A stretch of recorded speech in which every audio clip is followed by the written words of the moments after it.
A small airplane will soon turn 80 years old, and for many pilots, this little airplane symbolizes the ultimate classic flying machine, the Globe Swift.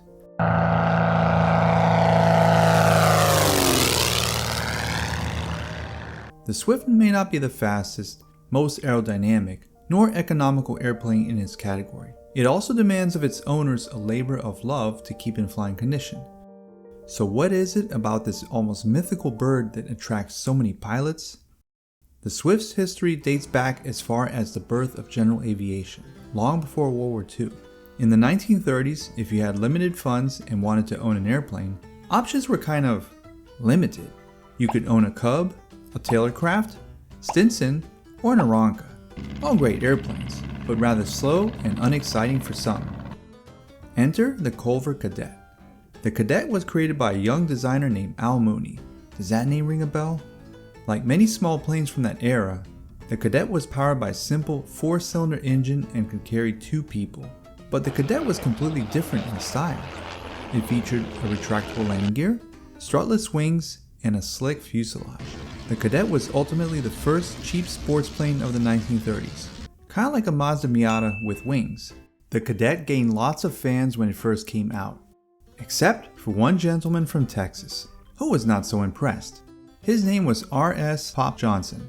Pop Johnson felt the Cadet was rough around the edges and could be vastly improved. So legend has it that Pop Johnson ordered a Cadet for himself, took delivery, and immediately began taking notes and measurements. Once he was done, the Cadet was soon returned to Culver Aircraft. Using similar measurements to the Cadet, Pop Johnson came out with his own creation, which he named the Swift. Now he had a plane he was happy with, but he didn't have a factory to build it. So Pop Johnson teamed up with John Kennedy. Ich bin ein Berliner. No, not that John Kennedy. John Kennedy, president of Globe Aircraft from Fort Worth, Texas. Kennedy fell in love with the sporty plane and wasted no time spending big bucks on advertising the Swift. Even before setting up a proper production line, Globe Aircraft drummed up a lot of hype around the little sports plane. Things were really looking up for the Globe Swift, and production was about to kick off. But then, that thing got in the way. All aircraft manufacturers set aside their civilian aircraft and focused on war machine.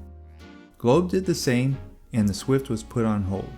Globe Aircraft then set up a production line to build the Beechcraft AT-10, which is kind of ironic, given that Globe had competed and lost against Beech with their own design, the BTC-1. Oh well, money speaks louder than sour grapes. Once the war ended, Globe was free to focus on its promising sports plane, the Swift. John Kennedy was a savvy businessman. With his ear to the wall, he learned Beech was working on their own civilian aircraft. Most importantly, he also knew it was all metal, just like the fighter planes from World War II. Kennedy was afraid the tube and fabric Swift was no match for the new generation of airplanes, so he hired a sharp young designer named Bud Knox. Bud was part of the design team responsible for the P-40, and that's exactly the type of designer Kennedy was looking for. You see, Beechcraft's all-new Bonanza was fast, but it was a business plane built to carry 4 adults in comfort. Kennedy envisioned something completely different for the Swift. Many aircraft builders were banking on the idea that fighter pilots returning from World War II would collect their pension check with a GI Bill and buy an airplane. Naturally, they'd want nothing less than what they flew during World War II. And so, Bud completely redesigned the Swift to look like a mini fighter plane. All marketing materials made sure to promote the plane as the all-metal Swift, leaving no doubt the plane was no longer a primitive tube and fabric design. It does look a bit like a P-40, doesn't it? It's been said that Bud loved the upward angle of the A-26 Invader tail design, and thus, the Swift was also blessed with a similar tail. Another quirky Swift trademark are the slots near the wingtips, which were designed to improve handling at low airspeeds. As the Swift evolved further away from a tube and fabric design, Pop Johnson felt like the Swift was no longer his. So he picked up his bags, formed his own company, and created the Johnson Rocket. A fine plane for sure, but only 18 were built. Meanwhile, Globe Aircraft was busy racking in new orders for the Swift, which was officially named the GC-1A. It was a gorgeous design, with its polished aluminum skin stretched over a metal frame.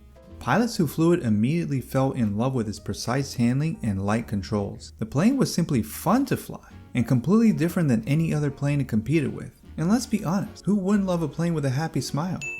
There was one big problem. If you recall, the Swift started off as a fabric and tube design, and soon evolved into a completely metal airplane.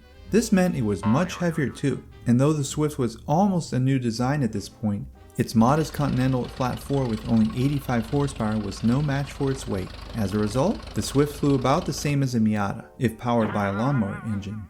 After cranking out around 400 Swifts from the factory, Globe finally upgraded the engine to a Continental flat 6 with 125 horsepower. Renamed the GC1B, the Swift finally managed to live up to its name. Many owners of the older Swifts upgraded their planes to the larger engine.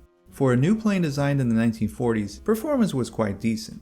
Whether it was because of its performance or stunning looks, orders were pouring in faster than Globe could fill them. Once an outsourcer for beach aircraft, now Globe had to find an outsourcer themselves, and they teamed up with Temco Aircraft to increase production. At its peak, the production line was cranking out 15 Swifts per day. A total of 830 GC1B models were built, more than double than the first model. While the Swift was evolving, its price remained the same. Unfortunately, materials cost was increasing at a higher rate than its sales. While the Swift was being listed at $3,000, its actual cost to build was much higher, and Globe was taking a big hit with each Swift it sold. Over the course of only 1 year, Globe went from riches to rags as the company went into debt. Facing bankruptcy, Globe sold the Swift type certificate to Temco. Temco moved the production line to Grand Prairie, Texas, and built another 200 Swifts before shutting down the production line for good in 1951. Between 1946 and 1951, a total of 1,500 Swifts were built. All Swifts were eventually sold. Temco saw a bright future for the design and hatched ideas for a 4-seater model and another version with a tricycle landing gear. None of these concepts panned out. Temco saw a great opportunity to convert the Swift into a military trainer, so they created the Buckaroo, which sat 2 pilots in tandem and purpose-built for basic initial training. The Buckaroo lost out to the Beech Mentor in winning the government contract, and only 25 were built, with 15 of those going to Saudi Arabia. The Globe Swift soldiered on in the hands of private owners as a nimble sports car of the sky, exactly as it was intended. As the Swift grew older and more outdated, the plane went through endless modification from both owners and aftermarket companies, who did their best to squeeze every last knot of performance from the small plane. There have been no less than 9 engines used in the Swift. One of the most prized upgrades was an increase to 210 horsepower.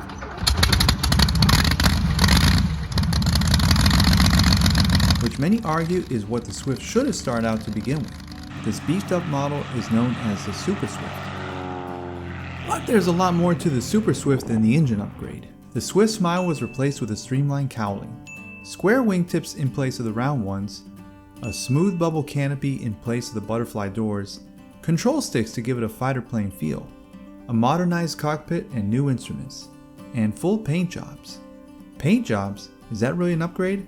The original Swifts left the factory with minimal paint and bare polished aluminum. This was to minimize cost and weight, and it was assumed the new owner would either apply their own paint or polish the aluminum.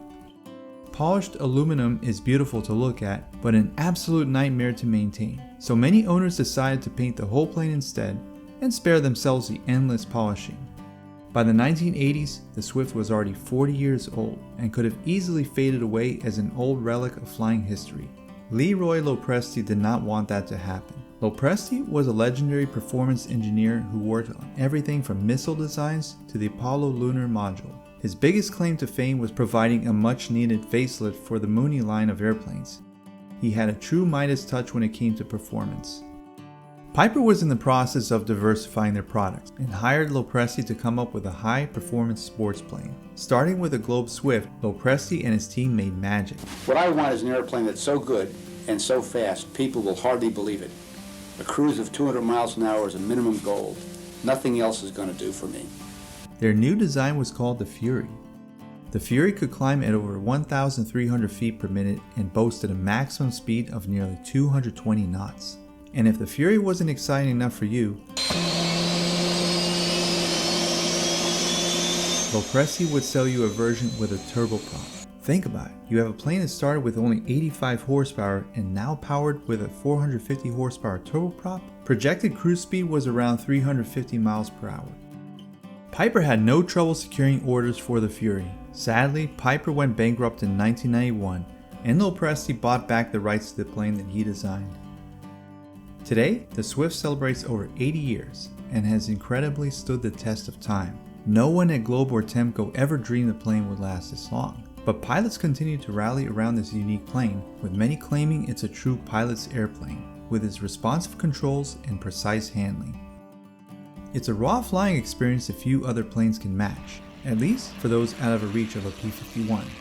Ownership of a Swift demands a deep understanding of the plane and its unique flight characteristics. This is not your flight school's Cessna 172 or Piper Cherokee. It would also benefit a new owner to understand that almost all Swifts have been modified at some point during their long service life, and what consequences these modifications have to the plane's handling and operation.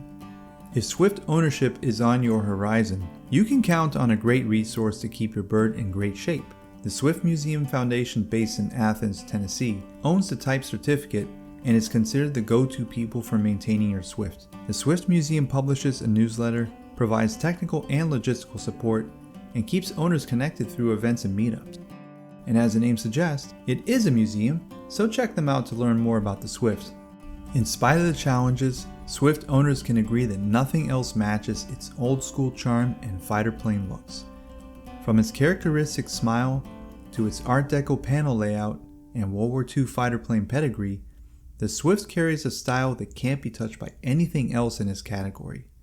Owning one is like being part of an elite club, and that in itself is worth the price of admission.